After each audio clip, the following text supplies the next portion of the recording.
ഇസ്ലാം ലോകത്തിന്റെ മുമ്പിൽ വെക്കുന്നു. നിങ്ങൾ തീരുമാനിക്കുക ഏത് വേണം ഏത് വേണ്ട. ഒന്നുകൂടെ ഞാൻ സധൈര്യം അടിവരയിട്ട് പറയുന്നു, അള്ളാഹ് അവതരിപ്പിച്ച സാക്ഷാൽ മതത്തെ നിങ്ങൾ സ്വീകരിച്ചിട്ടില്ലെങ്കിൽ നിങ്ങൾക്ക് ഇരു ലോകത്തും രക്ഷയില്ല എന്ന് ഞാൻ ഉറപ്പിച്ച് പറയും. അതിന് ഞാനൊരു കോംപ്രമൈസിനും തയ്യാറല്ല.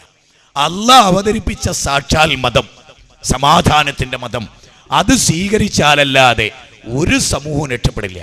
ആ പടച്ചോന്റെ വായു ശ്വസിക്കുന്ന നിങ്ങൾ, പടച്ചോന്റെ വെള്ളം കുടിക്കുന്ന നമ്മൾ, ആ പടച്ചോൻ ആരാധിക്കണം. ഇതാണ് ഒന്നാമത്തെ പോയിന്റ്. ഇതാണ് ഒന്നാമത്തെ പോയിന്റ്. ഈ പോയിന്റാണ് വേദഗ്രന്ഥങ്ങളിലുള്ളത്. മിസ്രീം ദേശത്തു നിന്നും, അടിമ ഭവനത്തിൽ നിന്നും നിന്നെ കൊണ്ടുവന്നവനായ ഞാനാകുന്നു നിന്റെ കർത്താവ്.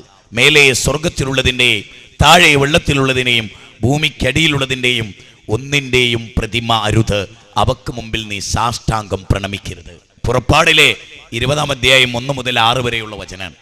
അതുകൊണ്ട് ബിംബാരാധനയിൽ നിന്ന് വിട്ടുനിൽക്കുക. അത് നിങ്ങളുടെ ഇഷ്ടമാണ്. ബിംബാരാധന മതത്തിനെതിരാണ്, മതാധ്യാപകന്മാർക്കെതിരാണ്, അള്ളാഹുവിൻ്റെ മതത്തിനെതിരാണ്, പ്രപഞ്ചത്തിൽ പഠിപ്പിക്കപ്പെട്ട വേദഗ്രന്ഥങ്ങൾക്കെതിരാണ്. ഇത് നിങ്ങൾ മനസ്സിലാക്കണം. ഇത് നിങ്ങൾ മനസ്സിലാക്കണം. മാത്രവുമല്ല, ഋഗ്വേദം 10-ാം മണ്ഡലം 121-ാമത്തെ സൂക്തം 1-ാമത്തെ ഋക്കിൽ പറയുന്നത്, ഹിരണ്യഗർഭഃ സമവർത്തദാഗ്രേ ഭൂതസ്യജാത പതിരേക ആസീത് സദാചാര പൃഥ്വിയും ദ്യാമുദേവായ കശ്മൈ ദേവായ ഹവിഷാവിധേമാം എന്ന വേദം പറഞ്ഞത്. ആകാശഭൂമികളെ സൃഷ്ടിച്ച, ഇങ്ങനെ ചിന്തിച്ചു നോക്ക്. മാധവ, സുരേന്ദ്ര, ദേവ, ബഷീറെ, സുബൈറെ, നിങ്ങളെല്ലാവരും ആലോചിച്ച് നോക്ക്. ആകാശഭൂമികളെ സംവിധാനിച്ച, സാഗരങ്ങളിൽ തിരമാലകളെ തീർത്ത, ആഴിയിൽ മത്സ്യാദികളെ സംവിധാനിച്ച ലോകത്തിൻ്റെ നാഥനെ ആരാധിക്കാൻ പറയുമ്പോൾ എങ്ങനെ എതിർക്കാൻ കഴിയുന്നു നിങ്ങൾക്ക്? എങ്ങനെ അതിനെ ചെവി കൊടുക്കാതിരിക്കാൻ കഴിയും നിങ്ങൾക്ക്? നിങ്ങൾ ഇന്ന് രാത്രി കിടന്നൊന്ന് ആലോചിച്ച് നോക്കൂ. നിങ്ങൾക്ക് ഹാർട്ട് മിടിക്കുന്നു, നിങ്ങളുടെ പൾസ് മിടിക്കുന്നു. 6 പൾസുകളുണ്ട് മനുഷ്യന്. ഒന്ന് പാങ്ക്രിയാസിലേക്കാണ്, അല്ലേ? ഒന്ന് തലച്ചോറുമായി ബന്ധപ്പെട്ടതാണ്, മറ്റൊന്ന് ഹാർട്ടുമായി ബന്ധപ്പെട്ടതാണ്, ആന്തരിക അവയവങ്ങളുമായി ബന്ധപ്പെട്ടതാണ്, മറ്റൊന്ന് നമ്മുടെ നട്ടെല്ലുമായി ബന്ധപ്പെട്ടതാണ്, മറ്റൊന്ന് പാരമ്പര്യ ചികിത്സാ വൈദ്യന്മാർ ഇങ്ങനെ പിടിച്ചിട്ട് പറയും നട്ടെല്ലിന് കേടുണ്ടെങ്കിൽ, ഇങ്ങനെ പിടിച്ചിട്ട് പറയും പ്രമേയ രോഗമുണ്ടെങ്കിൽ, ഇങ്ങനെ പിടിച്ചിട്ട് പറയും പാങ്ക്രിയാസിന് തകരാറുണ്ടെങ്കിൽ. അങ്ങനെ വൈദ്യശാസ്ത്രത്തിൽ നിപുണന്മാരായ ആളുകൾക്ക് ശരീരഘടന നോക്കി പറയാൻ പടച്ചതമ്പുരാൻ കഴിവ് നൽകി എന്ന് പറഞ്ഞാൽ, അല്ലാഹു സുബ്ഹാനഹു വ തആല മനുഷ്യനെ സംവിധാനിച്ച ആ സൃഷ്ടി വൈഭവല്ലേ. വഫീ അൻഫുസികും അഫലാ തുബ്സിറൂൻ, നിങ്ങൾ തന്നെ അത്ഭുതങ്ങളുടെ കലവറയാണ്. ആ അത്ഭുതങ്ങളുടെ കലവറയായ മനുഷ്യനെ സൃഷ്ടിച്ച സാക്ഷാൽ അള്ളാഹുവിലേക്ക് നമ്മൾ മടങ്ങിപ്പോണം. അള്ളാഹിനോടെ പ്രാർത്ഥിക്കാവൂ. കുട്ടികളില്ലേ നിങ്ങൾക്ക് എങ്കിൽ നിങ്ങൾ അള്ളാഹിനോട് പറയുക, ഗുരുവായൂരപ്പനോട് പറയാതിരിക്കുക, ഉള്ളാളന്തങ്ങളോട് പറയാതിരിക്കുക, ഭീമാ ഉമ്മിച്ചയോട് പറയാതിരിക്കുക. നിങ്ങളെയൊക്കെ സൃഷ്ടിച്ച സാക്ഷാൽ അള്ളാഹിനോട് കുട്ടികളെ തരാൻ പറ. അവനാൻ ചെയ്യേണ്ട ചികിത്സ ചെയ്യുക, ഭാര്യ ഭർത്തൃബന്ധത്തിൽ ഏർപ്പെടുക, രോഗം എന്താണെന്ന് നിർണ്ണയിക്കുക, അതിന് വൈദ്യശാസ്ത്രത്തിൻ്റെ സഹായം തേടുക. എന്നിട്ട് ചികിത്സയോടൊപ്പം പ്രേ ആൻഡ് വർക്ക്, പ്രാർത്ഥനയും അധ്വാനവും അതുണ്ടാവുക. മനുഷ്യൻ ചെയ്യേണ്ടത് മനുഷ്യൻ ചെയ്യുക.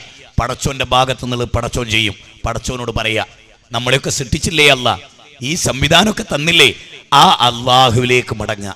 ഇനി ഇതിനേക്കാൾ ലളിതമായി നിങ്ങളോട് പറയാൻ ഞാൻ ആളല്ല. അള്ളാഹുവേ നീ സാക്ഷി, അല്ലാഹു മിഷ്ഹദ്, അല്ലാഹു മിഷ്ഹദ്, അല്ലാഹു മിഷ്ഹദ്. പടച്ചോനെ നീ സാക്ഷി. ഇതാ എനിക്ക് നിങ്ങളോട് പറയാനുള്ളത്. രണ്ടാമത്തെ കാര്യം, ഒരു പ്രവാചകൻ ലോകത്ത് വന്നു. ആ പ്രവാചകന്റെ ജന്മദിനം കൊണ്ടാടാണ് ഇവിടെ മുസ്ലിങ്ങൾ. ഞാൻ അത്ഭുതത്തോടുകൂടി ചിന്തിച്ചൊരു കാര്യമുണ്ട്. CH മുഹമ്മദ് കോയ സാഹിബിനോട് നല്ലൊരു വാക്കാണ്, നിങ്ങൾ ശ്രദ്ധിച്ച് കേൾക്കണം. അത് CH മുഹമ്മദ് കോയ സാഹിബിനോട് അന്നത്തെ ഒരു ചോദ്യമുണ്ടായിരുന്നു.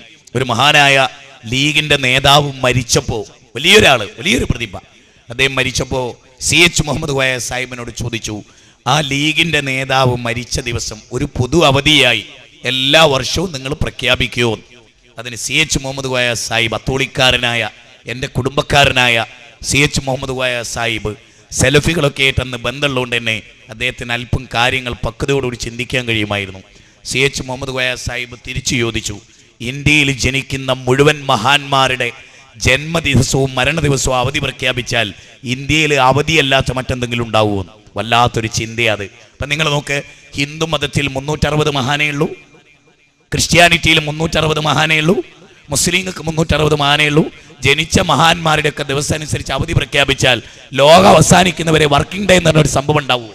അതുകൊണ്ടാണ് പ്രായോഗിക മതമായ ഇസ്ലാം ജന്മദിനവും മരണദിനവും കൊണ്ടാടുന്നത് മാനവിക വിരുദ്ധമാണ് എന്ന് മനുഷ്യരെ പഠിപ്പിച്ച്. അപാരമാണ് അള്ളാന്റെ മതം. അള്ളാഹുവിനെ കുറിച്ച് എത്ര ഓർത്താലും അപാരമാണ്. ഈ അള്ളാഹ് അപാരമാണ്, ആ അള്ളാന്റെ മതവും അപാരമാണ്.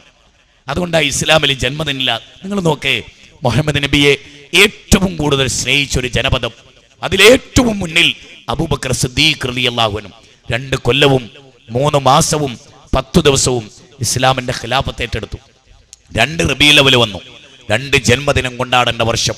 പക്ഷേ അദ്ദേഹം കൊണ്ടാടിയില്ല, മുടി പ്രദർശനം നടത്തിയില്ല, മുടിയിട്ട വെള്ളം കൊടുത്തില്ല. മുടി അന്ന് ഒറിജിനലായിട്ട് അവരുടെ കൈകളിലുണ്ട്. അത് നിങ്ങൾ ഓർക്കണം. അബൂബക്കർ സിദ്ദീഖ് റളിയല്ലാഹു അൻഹു ജീവിക്കുമ്പോൾ മുടി അവിടെയുണ്ട്. ഖിലാഫത്തുർ റാഷിദയുടെ കാലത്തൊക്കെ അവരുടെ കയ്യിൽ റസൂലുള്ളാഹിന്റെ ഒറിജിനൽ മുടിയുണ്ട്. എൻ്റെ പ്രിയപ്പെട്ട സമസ്തക്കാരോട് സ്നേഹത്തോടെ ഞാൻ നിങ്ങളോട് പറയാണ്, പിന്നെ ഖുലഫാഉർ റാഷിദയുടെ കാലം നബിയുടെ ഒറിജിനൽ മുടി അവരുടെ കൈകളിലുണ്ട്. അതെ, എന്നിട്ടും അവർ റബീഉൽ അവ്വലിൽ മുടിയിട്ട വെള്ളം ജനങ്ങൾക്ക് സപ്ലൈ ചെയ്തൊരു അനുഭവം ഇല്ല കൂട്ടരെ, ഇല്ല. അതുകൊണ്ട് നിങ്ങൾ തിരുത്തണം. നിങ്ങളുടെ ഉസ്താദ് നിങ്ങളെ ചതിച്ചതാ, വഞ്ചിച്ചതാ. കഴിഞ്ഞ ഈ ആഴ്ചക്കുള്ളിൽ ഒരു പത്രവാർത്ത വായിച്ച് ഞാൻ കാന്തപുരത്തിന്റെ തൊലിക്കട്ടിയോർത്ത് കരഞ്ഞുപോയി. എന്താ അറിയോ? കാന്തപുരം പറയാണ്, ഞാൻ മുടിപ്പള്ളീന്റെ പേരിൽ ആരോടും കായ് വാങ്ങിയിട്ടില്ല. ഒരു വർഷം പിറകോട്ട് പോയ കാന്തപുരത്തിന്റെ റിപ്പോർട്ട് 101 രൂപ വീതം ഈ മുടിപ്പള്ളിക്ക് വേണ്ടി നിങ്ങൾ സംഭാവന ചെയ്യുക എന്നാവശ്യപ്പെട്ടിട്ട് ഭക്തജനങ്ങൾ 101 രൂപ വീതം കൊടുത്ത കണക്ക് അന്ന് പ്രസിദ്ധീകരിച്ചിരുന്നു. മൂപ്പരിപ്പ കവാത്ത് പറഞ്ഞു. മനസ്സിലായോ? പാവപ്പെട്ടവരെ ചതിക്കുകയാണ്. മാത്രമല്ല, അത്ഭുതകരമായ മറ്റൊന്ന്, 10 കൊല്ലം ഉമർ ഇബ്നുൽ ഖത്താബ് റളിയല്ലാഹു അൻഹു ഇസ്ലാമിന്റെ ഖിലാഫത്ത് ഏറ്റെടുത്തു. നബി സല്ലല്ലാഹു അലൈഹി വസല്ലം മരിച്ചു എന്ന് പറഞ്ഞാൽ സ്വീകരിക്കൂല എന്ന് പറഞ്ഞ ആളാ അദ്ദേഹം. അത്ര ഇഷ്ടമായിരുന്നു നബി സല്ലല്ലാഹു അലൈഹി വസല്ലമയോട്. 10 കൊല്ലം ഇസ്ലാമിന്റെ ഖിലാഫത്ത് ഏറ്റെടുത്തു. മാത്രമല്ല, അക്കാലഘട്ടത്തിലാണ് ഇസ്ലാമിന്റെ ബൗണ്ടറി വികാസ പരിണാമങ്ങളുടെ ദശ പ്രാപിച്ചത്.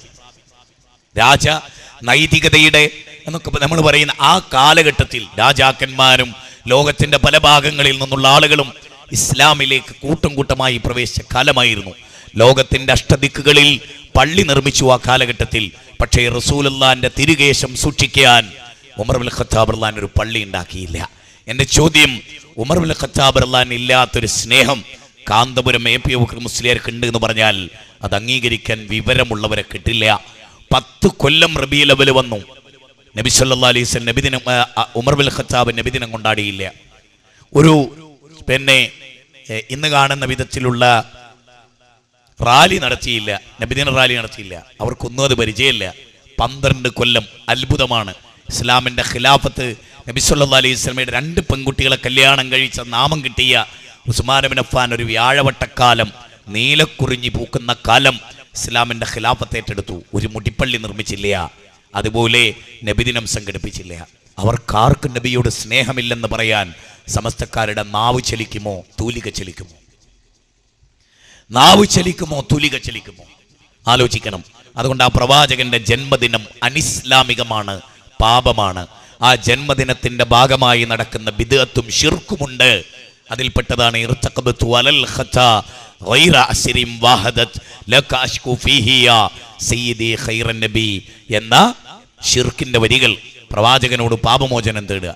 പാപമെന്ന വാഹനമിൽ അറ്റമില്ല ഞാൻ കേറി, അങ്ങയോട് അന്യായം ഞാൻ സയ്യിദി ഖൈറൻ നബി എന്ന ശിർക്കിന്റെ പദങ്ങൾ, ബഹുദൈവത്വത്തിന്റെ പദങ്ങൾ അത് ഉച്ചരിച്ചാൽ ഇന്നഹു മയ്യുശ്രിക് ബില്ലാഹ് ഫഖദ് ഹറമല്ലാഹു അലൈഹിൽ ജന്ന, അവന് സ്വർഗം നിഷിദ്ധമാണ്. അതുകൊണ്ട് നബി സല്ലല്ലാഹു അലൈഹി വസല്ലമയിൽ ലോകത്ത് പഠിപ്പിച്ചത് എന്ത് എന്ന് നിങ്ങൾ അറിയണം. നബി ഒരു യുദ്ധക്കുതിയനായിരുന്നു എന്ന് പറയുന്നവരുണ്ട്. നബി ഒരു സ്ത്രീലമ്പടനായിരുന്നു എന്ന് പറയുന്നവരുണ്ട്. ഒരൊറ്റ കാര്യം മാത്രം ഞാൻ പറയാം. നിങ്ങൾ നോക്ക്, 25 വയസ്സുള്ള ഉന്നത കുലജാതനായ സൗന്ദര്യവാനായ കല്യാണം കഴിക്കാത്ത ഒരു ചെറുപ്പക്കാരൻ, 40 വയസ്സുള്ള 2 ആളുകൾ വിവാഹം കഴിച്ച് വിധവയായ 4 മക്കളുള്ള ഒരു സ്ത്രീയെ കെട്ടാൻ കേരളത്തിൽ സന്നദ്ധമാകുമോ? 25 വയസ്സുള്ള ഉന്നത കുലജാതനായ വിവാഹം കഴിക്കാത്ത ആര് പെണ്ണന്വേഷിച്ചാലും പെണ്ണ് കൊടുക്കാൻ തൻ്റെ ഇടമുള്ള ഒരു പ്രവാചകൻ, ഒരു മനുഷ്യൻ പ്രവാചകനാകുന്നതിനും റസൂലുള്ളാഹ് അദ്ദേഹം ഖദീജ എന്ന് പറയുന്ന 40കാരിയെ 2 ആളുകൾ കല്യാണം കഴിച്ചു, ഒരു വിധവകളായി, 4 മക്കളുണ്ടായി. നിങ്ങൾ ഓർക്കണം, അങ്ങനെയുള്ള ഒരു സഹോദരിയെയാണ് നബി സല്ലല്ലാഹു അലൈഹി വസല്ലം ഒന്നാമതായി കല്യാണം കഴിച്ച്. ഒന്നാമതായി എല്ലാവരും ഓർക്കണം. എന്നിട്ടോ അവരുടെ കൂടെ ജീവിച്ചു കൊണ്ടിരിക്കുമ്പോൾ രണ്ടാമതൊരു കല്യാണം ആ പ്രവാചകൻ കഴിച്ചിട്ടില്ല. രണ്ടാമതൊരു വിവാഹം ആ പ്രവാചകൻ കഴിച്ചിട്ടില്ല. ആ 40കാരിയിലാണ് നബിക്ക് 6 മക്കളുണ്ടായത്. അറിയണം, ഒരു നാട് മുഴുവനും ഏറ്റവും ആദരിക്കുന്ന സുന്ദരനായ സുശീലനായ ഒരു മുറുക്ക് മദ്യപിക്കാത്ത പെണ്ണിന്റെ നേരെ ഒളിക്കണ്ണിടാത്ത പരിശുദ്ധനായ ഒരു മനുഷ്യൻ കല്യാണം കഴിക്കാണ്. ആദ്യത്തെ കല്യാണം. 2 ആൾ കല്യാണം കഴിച്ചൊരു വിധവയെ. അയാൾക്ക് കാമാസക്തി ഉണ്ടായിട്ടാണോ? അല്ലേ? വിവരമുള്ളവർ പറയാ ഒന്നാമത്തെ കല്യാണം. പിന്നെ അദ്ദേഹം ആ ഭാര്യ മരിക്കുന്നതുവരെ രണ്ടാമതൊരു കല്യാണം കഴിച്ചിട്ടില്ല. ആ ഭാര്യ മരിക്കുന്നതുവരെ രണ്ടാമത്തെ കല്യാണം ആരെയാ? ആയിഷ ബീവിനെയാണ് എന്ന് വിവരമില്ലാത്തവര് പറയും. അല്ല, സൗദാ ബീവിയെയാണ്. സൗദാ ബീവി 17 66 വയസ്സ്, 66 വയസ്സ്. മനസ്സിലാക്കിക്കോളി എല്ലാരും. 66 വയസ്സുള്ളൊരു സ്ത്രീനെ കാമാസക്തി കൊണ്ടാ? അല്ല. ചരിത്രം പഠിച്ചോ, പഠിപ്പിച്ചു തരല്ലെങ്കിൽ പഠിച്ചോ. അവർ ഇസ്ലാം സ്വീകരിച്ചൊരു സ്ത്രീയായിരുന്നു. പ്രായമേറെ ആയപ്പോഴാണ് അവർക്ക് ഇസ്ലാം സ്വീകരിക്കാൻ കഴിഞ്ഞ്. അവരുടെ ഭർത്താവ് യാത്രക്കിടയിൽ പനി പിടിച്ചു മരിച്ചു. അവരുടെ കുടുംബക്കാരവരെ അംഗീകരിച്ചില്ല ഇസ്ലാം സ്വീകരിച്ചതിന്റെ പേരിൽ. ഭർത്താവാകട്ടെ മരിച്ചുകയും ചെയ്തു. ആരും സംരക്ഷിക്കാനില്ല. 66 വയസ്സുള്ള സ്ത്രീയെ യുവാക്കൾ കല്യാണം കഴിക്കാനും തയ്യാറല്ല. അപ്പൊ പ്രവാചകൻ അവരെ ഭാര്യയായി സ്വീകരിച്ചു. പവിത്രമായൊരു സ്ഥാനത്തേക്ക് കൊണ്ടുവന്നു, സംരക്ഷണം കൊടുത്തു. എൻ്റെ പ്രിയപ്പെട്ട ഹൈന്ദവരെ, എൻ്റെ പ്രിയപ്പെട്ട ക്രൈസ്തവരെ, പറയൂ, ഒരു കാമാസക്തനെയാണോ നിങ്ങൾ മുഹമ്മദ് നബിയിൽ കണ്ടത്? കന്യക എന്ന് പറഞ്ഞിട്ട് ഒറ്റ സ്ത്രീയെ നബി കല്യാണം കഴിച്ചിട്ടുള്ളൂ. മറ്റൊരാൾ കല്യാണം കഴിക്കാതെ കന്യക എന്ന് പറയുന്ന ഒരാളെ, ആയിഷ ബീവിയെ മാത്രം. ബാക്കിയുള്ള നബിയുടെ 9 ഭാര്യമാരിൽ ബാക്കിയുള്ളവരൊക്കെ വിധവകളായിരുന്നു, പ്രയാസങ്ങൾ അനുഭവിക്കുന്നവരായിരുന്നു, മറ്റുള്ളവരാൽ ഉപേക്ഷിക്കപ്പെട്ടവരായിരുന്നു. കാരുണ്യം മാത്രമായിരുന്നു ആ പ്രവാചകന്. മാത്രമല്ല, 9 ഭാര്യമാരോട് അദ്ദേഹം എങ്ങനെ പെരുമാറി, അത് ചരിത്രം പഠിക്കണം നിങ്ങൾ. 9 ഭാര്യമാരെയും വിളിച്ചു വരുത്തി അദ്ദേഹം. എന്നിട്ട് ചോദിച്ചു, എൻ്റെ കൂടെയുള്ള ജീവിതത്തെക്കാൾ ഉന്നതമായൊരു ജീവിതം നിങ്ങൾ കാണുന്നുണ്ടോ എന്ന് ചോദിച്ചു. എങ്ങനെയാണെങ്കിൽ എൻ്റെ സമ്പത്തൊക്കെ നിങ്ങൾക്ക് തരാൻ പൊയ്ക്കോളൂ എന്ന് പറഞ്ഞു. ആ സമയത്ത് 9 ഭാര്യമാർ പറയുന്നൊരു വാക്കുണ്ട്, അങ്ങയേക്കാൾ യോഗ്യനായ ഒരു ഭർത്താവിനെ ലോകത്താർക്ക് കിട്ടും? ലോകത്താർക്ക്? ഇന്നും നിങ്ങളറിയോ, ഞങ്ങളൊക്കെ ഞങ്ങളുടെ ഭാര്യമാരോട് പെരുമാറുന്നത് ഈ പ്രവാചകനെ ഇമിറ്റേറ്റ് ചെയ്തുകൊണ്ടാണ്, അനുകരിച്ചുകൊണ്ടാണ്. ഒരിക്കലും ഭാര്യയുടെ മുഖത്ത് ഞങ്ങൾ അടിച്ചിട്ടില്ല. കാരണം ഞങ്ങളുടെ പ്രവാചകൻ പറഞ്ഞു, പാടില്ല. നിങ്ങൾ കഴിക്കുന്ന ഭക്ഷണം അവർക്ക് കൊടുക്കണമെന്ന് പറഞ്ഞു. നിങ്ങൾ ഒരു വസ്ത്രം ധരിച്ചാൽ അവർക്കും വസ്ത്രം വാങ്ങിക്കൊടുക്കണമെന്ന് പറഞ്ഞു. അങ്ങനെ എന്തൊക്കെ അത് പ്രവാചകനിലൂടെയാണ് പഠിപ്പിച്ച്. നേരെ മറിച്ച് നിങ്ങൾ കാർൽ മാക്സിനെ പരിശോധിച്ചോ, ബട്ടൺ റസലിനെ പരിശോധിച്ചോ, ലോകം കണ്ട പല ആളുകളെയും പരിശോധിച്ചോ, അവരുടെ ദാമ്പത്യം പരിശോധിച്ചോ, വൻ പരാജയമായിരുന്നു. മുഹമ്മദ് നബിയുടെ ദാമ്പത്യ ജീവിതം പരാജയമായിരുന്നില്ല, വൻ വിജയമായിരുന്നു, ലോകത്തിന് മാതൃകയായിരുന്നു. അത് പഠിക്കുക. വെറുപ്പിന്റെ സിദ്ധാന്തമല്ല. എല്ലാറ്റിലും ആണും പെണ്ണും കാണുന്നിടത്തൊക്കെ കാമാസക്തി കാണുന്നവരോട് നിങ്ങളോട് ഞങ്ങൾക്ക് വർത്താനല്ല, മറിച്ച് മനുഷ്യനെ മൗലികമായിട്ട് ശ്രദ്ധിക്കണം. ഒന്ന്, ആ പ്രവാചകനിലൂടെ പഠിപ്പിക്കപ്പെട്ടതോ വ്യക്തിവിരോധ, മതവിരോധ, ഏറ്റവും കൂടുതൽ ക്ഷമാലുവായ എന്തൊക്കെ പീഡനങ്ങൾ, എന്തൊക്കെ ത്യാഗങ്ങൾ. ഷേബ് അബി താലിബുമല ഇന്നും കാണാൻ നിങ്ങൾക്ക് മക്കയില്. 3 കൊല്ലാണ് ഈ പ്രവാചകനെ അനുയായികളെ അവരവിടെ ഗരാവോ ചെയ്ത്. 3 വർഷം, നീണ്ട 3 വർഷം. പിഞ്ചു പൈതങ്ങൾ പൈതാഹത്താൽ പൊട്ടിക്കരഞ്ഞു. ആ കരച്ചിൽ കേട്ട് ഖുറൈശികൾ പൈശാചികമായി പൊട്ടിച്ചിരിച്ചു. എന്നിട്ട് എന്താ ഉണ്ടായത്? 3 കൊല്ലം ഒരു പർവ്വതത്തിന്റെ ഉച്ചസ്ഥായിയിൽ ഏകദൈവാരാധന പ്രചരിപ്പിച്ചതിന്റെ പേരിൽ അവർ ഗരാവോ ചെയ്തു. അത് കഴിഞ്ഞ് മദീനയിൽ വന്നു. മദീനയിൽ ഇസ്ലാമിന്റെ ഭരണം ഉണ്ടായി. അപ്പോഴാ പ്രവാചകൻ അറിയുന്നത്, അന്ന് തന്നെ പീഡിപ്പിച്ച് ഗരാവോ ചെയ്തവർ മക്കയിൽ പട്ടിണി കിടക്കുന്നു. പ്രവാചകന്റെ കണ്ണുകളിൽ നിന്ന് കണ്ണുനീര് ചാലിട്ടൊഴുകി. അനുയായികൾ ചോദിച്ചു, അങ്ങൊന്നും മറന്നോ? പിഞ്ചു പൈതങ്ങളെ പട്ടിണിക്കിട്ടതും പട്ടിണിയാൽ പൈതാഹത്താൽ പൊട്ടിക്കരഞ്ഞതും ആ കരച്ചിൽ കേട്ട് ഖുറൈശികൾ പൈശാചികമായി പൊട്ടിച്ചിരിച്ചതും അങ്ങ് മറന്നുപോയോ പ്രവാചക? പ്രവാചകൻ പറഞ്ഞു, എൻ്റെ കൽപ്പനകളെ, ഞാൻ പറയുന്നതിനെ കേൾക്കണം നിങ്ങൾ. ആ ഭക്ഷണമില്ലാതെ കഷ്ടപ്പെടുന്ന, എന്നെ മുമ്പ് കഷ്ടപ്പെടുത്തിയ അവർക്ക് നിങ്ങൾ ഭക്ഷണം എത്തിച്ചു കൊടുക്കണം. അങ്ങനെ ഒട്ടകപ്പുറത്ത് നബി സല്ലല്ലാഹു അലൈഹി വസല്ലം മർദ്ദിച്ചവർക്ക് ഭക്ഷണം എത്തിച്ചു കൊടുക്കുകയാണ് ആ പ്രവാചകൻ. ലോകത്ത് നിങ്ങൾ ഇങ്ങനെ ഒരു ആചാര്യനെ നിങ്ങൾ കണ്ടുമുട്ടാൻ കഴിയില്ല. വാളിൽ ഇരുതല മൂർച്ചയുള്ള വാളിൽ വിഷം പുരട്ടി കൊല്ലാൻ വന്ന ശത്രുവിന് മാപ്പ് കൊടുത്ത പ്രവാചകനെ നിങ്ങൾ അറിഞ്ഞിട്ടില്ല. ഉറുമ്പുകൾ അരിച്ചു പോകുന്ന ആ മേഖലയിൽ തീയിട്ടപ്പോ അത് അണച്ചു കളയാൻ ആഹ്വാനം ചെയ്ത് ഒരു ഉറുമ്പ് പോലും അഗ്നിക്കിരയായില്ലെന്നറിഞ്ഞ് പടച്ചോനെ സ്തുതിച്ച മുഹമ്മദ് നബിയെ നിങ്ങൾ പഠിച്ചിട്ടില്ല. നിങ്ങൾ പഠിക്കണം. ഇർഹമു മൻ ഫിൽ അർളി റഹമക്കും മൻ ഫിസ് സമാ. ഭൂമിയിലുള്ളവരോട് നിങ്ങൾ കരുണ കാണിക്കൂ, ആകാശത്തുള്ളവൻ നിങ്ങളോട് കരുണ കാണിക്കും. ഇസ്ലാമിൽ ഒരാളുടെ നേരെയും കുതിര കയറാൻ അവകാശമില്ല.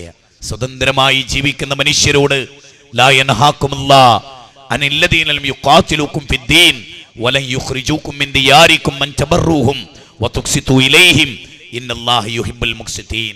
ഖുർആനിലെ 60-ാം അധ്യായം 8-ാമത്തെ വചനം. എന്താ ഇതിന്റെ അർത്ഥം എന്നറിയോ? എൻ്റെ പ്രിയപ്പെട്ട മുസ്ലിങ്ങളെ, മറ്റു മതവിഭാഗത്തോട് എങ്ങനെയായിരിക്കണം മുസ്ലിങ്ങളുടെ പെരുമാറ്റം എന്ന് പറയാൻ, വളരെ ഗൗരവമായി പറയാൻ. അതെന്താണ്?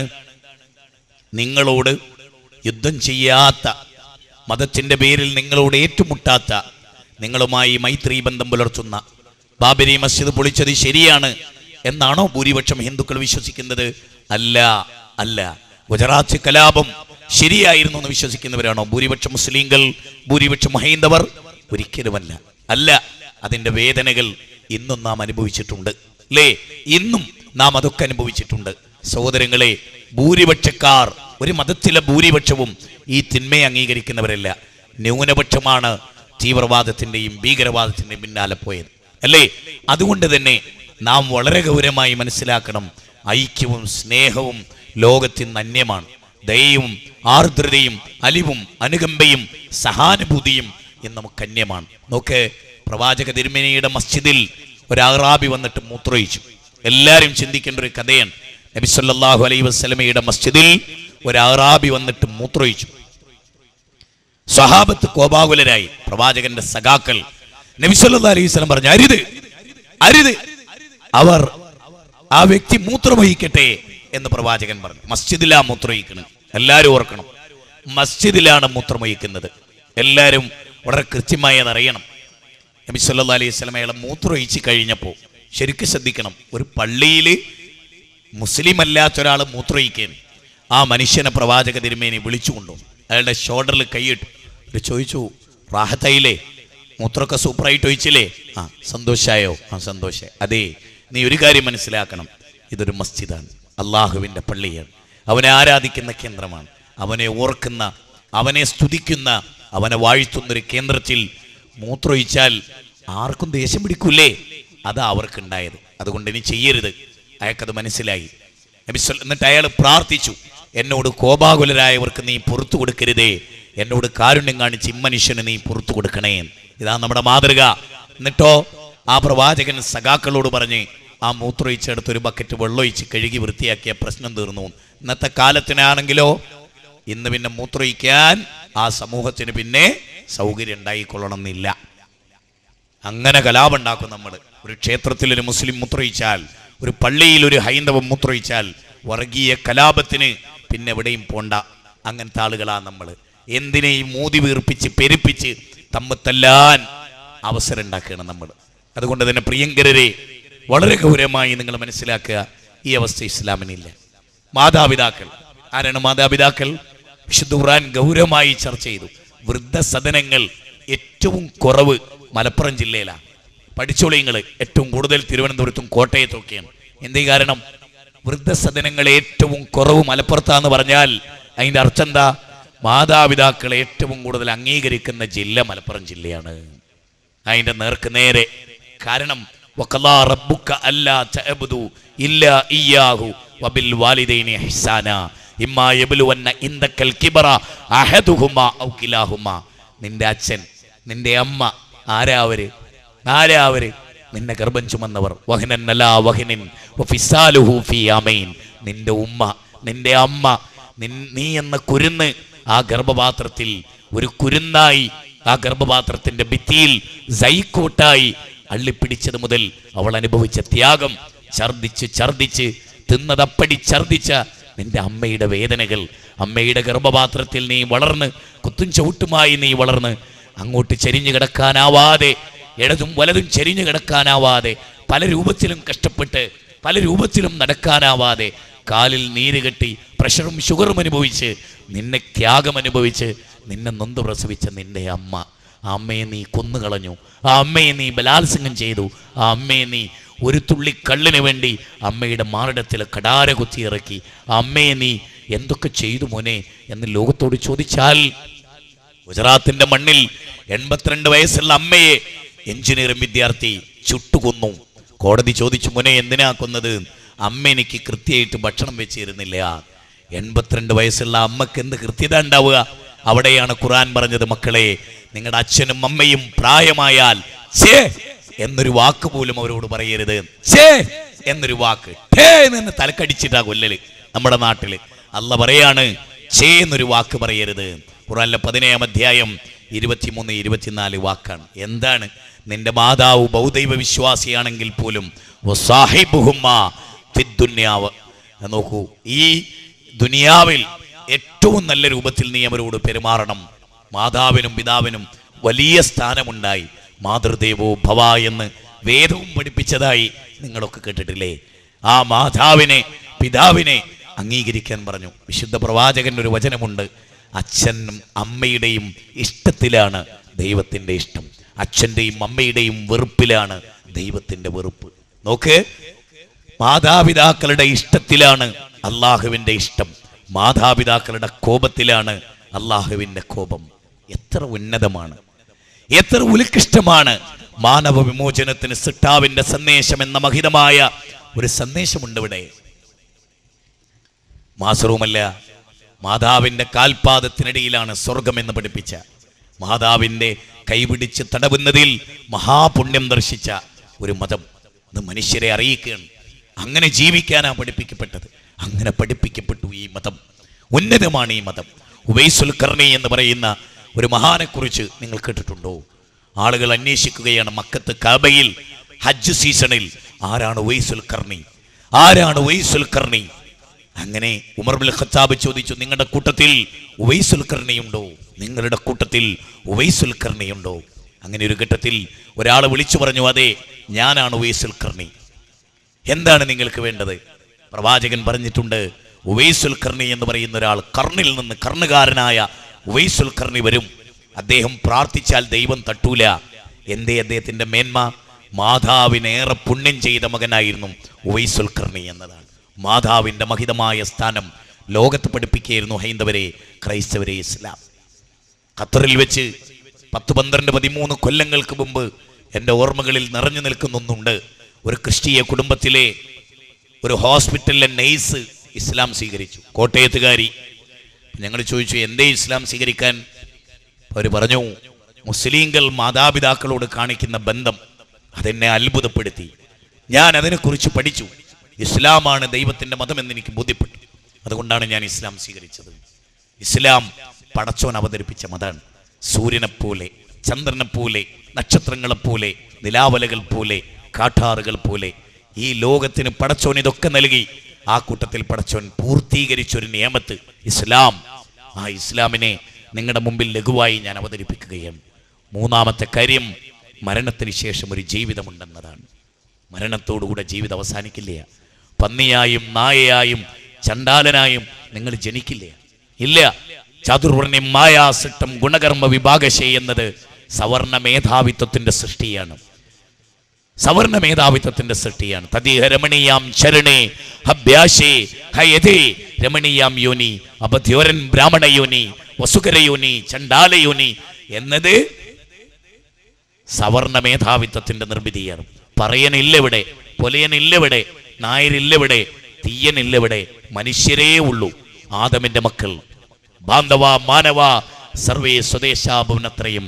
ലോകമാണ് തറവാട്, ലോകമാണ് വസുദൈവ കുടുംബകം. ഞാനും നിങ്ങളും അന്യരല്ല, ഒരച്ഛൻ്റെ അമ്മയുടെ മക്കളാണ്. ഇന്ന അബാക്കും വാഹിദ് ഇന്ന റബ്ബുക്കും വാഹിദ്. നിങ്ങളുടെ പടച്ചോനേകനാണ്. നിങ്ങൾ ആദമിന്റെ മക്കളാണ്. കൊല്ലുക്കും മിന്നാദം. ആദമിൽ നിന്നാണ് നിങ്ങളൊക്കെ. ആദം മണ്ണിൽ നിന്നാണ്. ലാ ഫദില ലി അറബിയ്യൻ അലാ അജമിയ്യ. അറബിക്ക് അനർബിയേക്കാളും കറുത്തവന് വെളുത്തവനേക്കാളും യാതൊരു പ്രത്യേകതയുമില്ല. അപാരമേ ഈ ദർശനം, അത്ഭുതമേ ഈ ദർശനം, ആശ്ചര്യദായകമേ ഈ ദർശനം. കറുത്തവനെന്ന് പോലും കറുത്തവനെ വിളിക്കാൻ പാടില്ലെന്ന് ലോകത്തെ പഠിപ്പിച്ച മതം. ബിലാൽ എന്ന കറുത്ത മനുഷ്യനെ അബൂദർ കറുത്തവൻ എന്ന് വിളിച്ചപ്പോ അതിനെ എതിർത്ത മതം. അത് ജാഹിലിയത്താണെന്ന് പറഞ്ഞ മതം. മനുഷ്യരായി കണ്ട മതം. നിങ്ങളുടെ ഹൈറ്റ് കുറവും ഹൈറ്റ് കൂടുതലും എല്ലാം പടച്ചോന്റെ തീരുമാനമാണെന്ന് പഠിപ്പിച്ച മതം. ആരെയും അതിൻ്റെ പേരിൽ വിമർശിക്കരുതെന്ന് പഠിപ്പിച്ച മതം. ഒരു വികലാംഗനെയും പിന്നെ പരിഹസിക്കരുത് എന്ന് പഠിപ്പിച്ച മതം. ലോകത്ത് സമുന്നതമായ നന്മകൾ പ്രകാശനം ചെയ്ത മതം. അയൽവാസി പട്ടിണി കിടക്കുമ്പോൾ വയർ നിറയെ ആഹരിക്കരുതേ എന്ന് പഠിപ്പിച്ച മതം. പെണ്ണിൻ്റെ മാനം കെടുത്തരുതേ എന്ന് ആ ജ്യോതി എൻ്റെ അനുജത്തി അവൾ കേയുന്നുണ്ടാവും, അവൾ ആത്മാവ് കരയുന്നുണ്ടാവും. 6 ആളുകളാൽ ബലാത്സംഗം ചെയ്യപ്പെട്ട് കൊന്ന ജ്യോതിയായി പ്രകാശമായി പടർന്നു പന്തലിച്ച് കുടുംബത്തിൻ്റെ താണിയാകേണ്ട 2 സഹോദരങ്ങൾക്ക് മാതൃകയാകേണ്ട ജ്യോതിയുടെ മാരടം ആ കാമാസക്തന്മാർ നശിപ്പിച്ചു അല്ലേ? സൗമ്യയെ നിങ്ങൾ ഓർക്കുന്നില്ലേ? സൗമ്യഭാവം തുളുമ്പി നിൽക്കുന്ന സൗമ്യയെ, വിവാഹം പ്രതീക്ഷിച്ച സൗമ്യയെ തകർത്ത് തരിപ്പണമാക്കിയില്ലേ ഒറ്റക്കയ്യൻ? 2 വയസ്സുകാരിയുടെ കരച്ചിൽ നിങ്ങളുടെ കർണപുടങ്ങളിൽ. തമിഴ്നാട്ടിലെ 2 വയസ്സുകാരി പെൺകുട്ടിയെ മലയാളി ബലാത്സംഗം ചെയ്തിട്ട് കേരളത്തിൽ കൂളലക്കം സൃഷ്ടിച്ചില്ലേ? എന്തെല്ലാം ദുരന്തങ്ങൾ! മദ്യത്തിൻ്റെ പിന്നാലെ പോകുന്നൊരു തലമുറ ആരുണ്ട് വരെ നന്നാക്കാൻ? നോക്കൂ, മുഹമ്മദ് നബിക്ക് മാത്രം അതിന് സാധിച്ചു. മദ്യമുക്തമായ ഒരു രാജ്യം ഭരിക്കാൻ ലോകത്ത് ഞാൻ നിങ്ങളെ വെല്ലുവിളിക്കുന്നു. മദ്യമുക്തമായ രാജ്യം ഭരിച്ച ഏതെങ്കിലും ഒരു നേതാവിൻ്റെ പേര് മുഹമ്മദ് നബിക്ക് പകരമായി വെക്കാൻ നിങ്ങളുടെ കൈകളിലുണ്ടോ? വേശ്യാലയമില്ലാത്ത നാട് ഭരിച്ച മുഹമ്മദ് നബിക്ക് പകരമായി ഒരു നേതാവിനെ വെക്കാൻ നിങ്ങളുടെ കൈകളിലുണ്ടോ? പലിശാലയമില്ലാത്തൊരു രാജ്യം ഭരിച്ച പ്രവാചകന് തുല്യമായി വേറൊരാളെ മുന്നോട്ട് കൊണ്ടുവന്ന് വെക്കാൻ നിങ്ങളുടെ കൈകളിലുണ്ടോ? ഇസ്ലാമിന് അതിന് സാധിച്ചു. എന്തുകൊണ്ട്? അലം യാലംബി അന്നല്ലാഹ യറാ എന്ന ചോദ്യം. അലം യാലംബി അന്നല്ലാഹ യറാ, നീ എന്ത് പ്രവർത്തിച്ചാലും നിന്റെ പടച്ചോ നിന്നെ കാണുന്നുണ്ട്. ഈ ബോധാണ് ഇസ്ലാമിന്റെ പ്രത്യേകത. ഒരു പട്ടാളവും വേണ്ട, ഒരു പോലീസും വേണ്ട. ഞാൻ 2 കഥ പറഞ്ഞു തരാം. ചരിത്രം എന്താ അറിയോ? ഉമർ ഇബ്നുൽ ഖത്താബ് റളിയല്ലാഹു അൻഹു, സ്വതന്ത്ര ഭാരതത്തിൽ ഞാൻ ഇഷ്ടപ്പെടുന്ന ഭരണം ഉമറിന്റെ ഭരണമാണ് എന്ന് മഹാത്മാഗാന്ധി. എന്തേ കാരണം? ഉമർ ഇബ്നുൽ ഖത്താബ് റളിയല്ലാഹു അൻഹു ഇങ്ങനെ നടന്നു പോവുകയാണ്. അപ്പോൾ ഒരു പെണ്ണ്, നല്ല രാത്രിയാണ്, തണുപ്പുള്ള രാത്രി, ചിഹ്നം വിളിച്ചു വരുന്ന കാറ്റ്, ശരീരത്തെ തഴുകി തലോടിപ്പോയി. അവളുടെ ഭർത്താവ് പട്ടാളത്തിലാണ്. അവൾ ആട്ടുകട്ടിലിരുന്ന് ആടുകയാണ്. അവൾ പാടുകയാണ്, അതിന്റെ മലയാളം എങ്ങനെയാണ്? ചുറ്റും കറുത്തു തമോമയമായി ഇരുൾമുറ്റും ഇരവിതിൽ ഏകാകിയാണ് ഞാൻ. കൂട്ടിനൻ തോയനില്ലായികയാൽ എൻ നിദ്ര പറന്നുപോയി. എൻ്റെ ഭർത്താവില്ലാത്തത് കൊണ്ട് എനിക്ക് ഉറക്കം നഷ്ടപ്പെട്ടു. ഈ തണുത്ത രാത്രിയിൽ എനിക്ക് ലൈംഗിക ദാഹമുണ്ട്. അല്ലാഹുവേ, എൻ്റെ ആട്ടുകട്ടിലിൽ ഞാനൊരു പുരുഷനെ മാടി വിളിക്കുമായിരുന്നു. അത്ര സൗന്ദര്യവതിയായിരുന്നു ആ സ്ത്രീ. ഞാൻ മാടി വിളിക്കുമായിരുന്നു. എൻ്റെ ശരീരത്തിൻ്റെ ദാഹം ആ ചെറുപ്പക്കാരൻ തീർത്തു തരുമായിരുന്നു. ഞാനൊന്ന് കൈ ചൂണ്ടിയാൽ ആളുകൾ വരുമായിരുന്നു. പക്ഷേ നാഥ, എൻ്റെ ഭർത്താവിനേക്കാൾ ഞാൻ നിന്നെ ഭയപ്പെടുന്നത് കൊണ്ട് നാഥ, ഞാൻ ആ പണി ചെയ്യില്ല.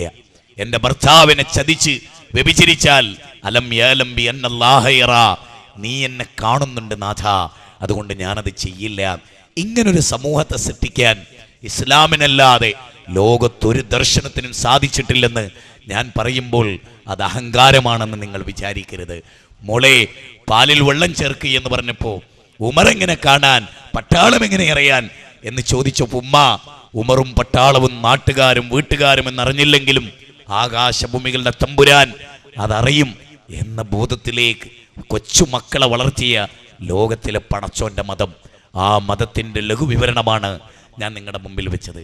എനിക്ക് നിങ്ങളോടൊന്ന് പറയാനുണ്ട്.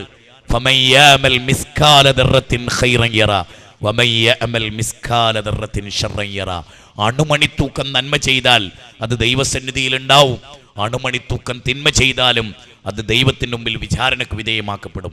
ഈ നാട്ടിലെല്ലാവരോടും പുകവലിക്കരുത്. എൻ്റെ പ്രിയപ്പെട്ട അനുജന്മാരെ, നിങ്ങൾ പുകവലിക്കരുത്. എൻ്റെ പ്രിയപ്പെട്ട ജ്യേഷ്ഠന്മാരെ, നിങ്ങൾ മദ്യപിക്കരുത്. കള്ളിഷാപ്പിൻ്റെ മുമ്പിലെ ക്യൂ അവസാനിക്കണം.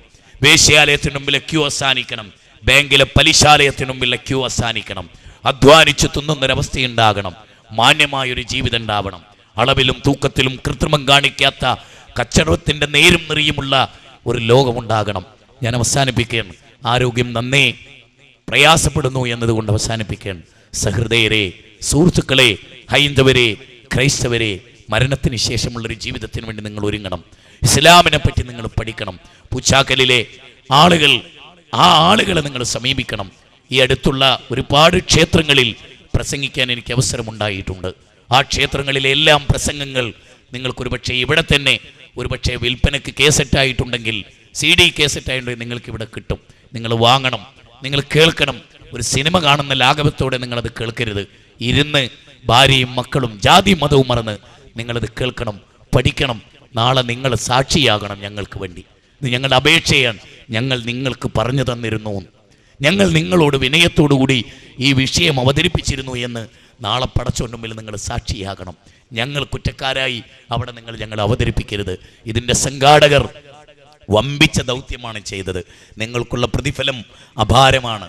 കാരണം പൂച്ചാക്കലിലെ ഹൈന്ദവ ക്രൈസ്തവരെ നിങ്ങൾ സ്നേഹിച്ചു. സത്യമായും അവരെ മാറ്റി നിർത്തിയില്ല. അവരോട് പറയാൻ പറ്റാത്ത